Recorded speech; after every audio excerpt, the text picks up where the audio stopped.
مولا علی فرماتے ہیں جب حضور نے مغرب کی نماز کی نیت باندھی تو انہوں نے بھی پیچھے نیت باندھ لی۔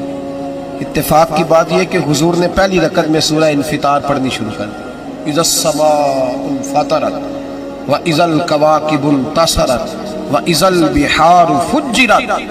کہتے ہیں جب محبوب اس آیت میں پہنچے نا کہ یا ایھا الانسان ما غرک بربک الکریم، اے انسان تجھے کس چیز نے دھوکے میں ڈال دیا، حالانکہ تیرا رب تو بڑا ہی کرم کرنے والا۔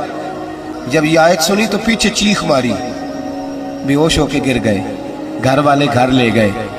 نماز مکمل ہوئی تو حضور نے فرمایا کیا ہوا؟ عرض کی حضور وہ تو رو پڑے تھے، گھر لے گئے۔ محبوب پیچھے گئے تو بے سود پڑے، تیز بخار ہو گیا۔ نبی کریم سرہانے بیٹھے اور ان کی گردن کو اٹھا کر سر کو گود میں رکھا، اور جب بالوں میں دستے مبارک پھیرا تو آنکھیں کھول دی اور جھٹ سے اپنا